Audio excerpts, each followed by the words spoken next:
See something? Say something.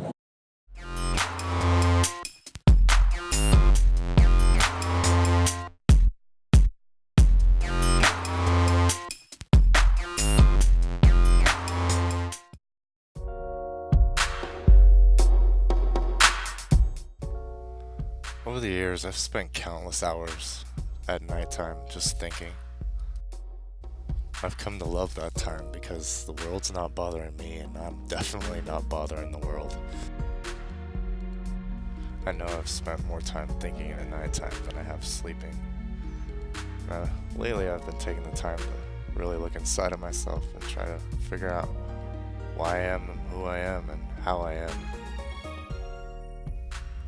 I also spent a lot of time wondering how the view of the world that I have has come to that point that it has. I've had a lot of fear in my life, and I've always been able to face it for some reason. And recently I was curious as to why I've always been able to face things that are so scary and take a deep breath and walk through the door. I've been a lifelong fan of superheroes. I love the way that they're fearless and face everything that comes in their path.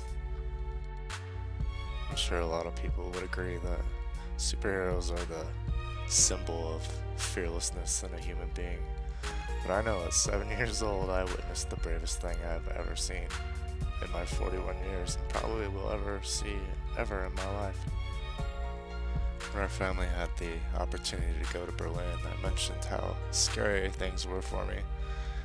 The checkpoints and the guards and the wall and the stories and just it had a lot of fear in it. My dad had a friend that was stationed in Berlin and he had been taking us around to places that tourists usually don't go to. And I'm not sure how many people are aware of that. The wall wasn't complete. There was like little breaks in it, so that would be full of like barbed wire, tons and tons of barbed wire and wood fencing and minefields and guard towers. And there's towers on both sides of the wall. There's little wooden platforms on the west where you could look over into the east, and on the east there was these really deluxe guard towers with a bunch of Soviet guards with AK-47s that would watch everything that moved on either side of the wall with binoculars like crazy. When we were at one of these little towers, there was one of those breaks in the wall there as well, and it was my turn to go up to the top of the tower and look over. I remember my heart just pitter-pattering, getting ready to look over the wall and look at these Russian guards in their towers looking down at me. All morning I had been listening to stories about how people had lost their lives trying to escape to the west, and it was weighing heavy on my mind. And just as I got to the top, and I think my little sister was up there with me, I looked down and saw a sight that terrified me. I looked down to see my dad inching his way through the barbed wire like he was taking a Sunday stroll to church. And I was looking at the guards and looking at him, and they were looking at him with their binoculars, and he was looking at them, and he kept inching his way further and further into the barbed wire.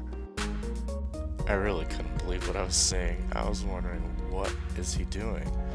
And the further and further he got, I realized what he was doing. He got to a part of the wall where there was a little piece of wood, and he broke off a piece of the wood. And then he grabbed a piece of that barbed wire and he bent it back and forth until it snapped in his hand. And then he looked at the guards, and I can't remember if he waved at them or saluted, but I remember he did something to them. And then he inched his way back out. I got to witness my dad be fearless, and that's something that stuck with me my entire life. He showed me that day that if you stand up and face your fears and break off a piece of it, sometimes it's not as scary as it seems. I mentioned I'm a pretty slow learner, and I decided that I better start taking these little lessons that I've learned throughout my life and putting them to use. So I'm going to try every day to try to think about that situation and every fear that I face it and take a little piece off. I hope everybody else can try and do that too. to finish my thoughts, I'd like to thank my dad for being my lifelong superhero and being such a great example. But I also like to thank all those who subscribed and take the time to listen to me. It's really awesome. Always love. Peace.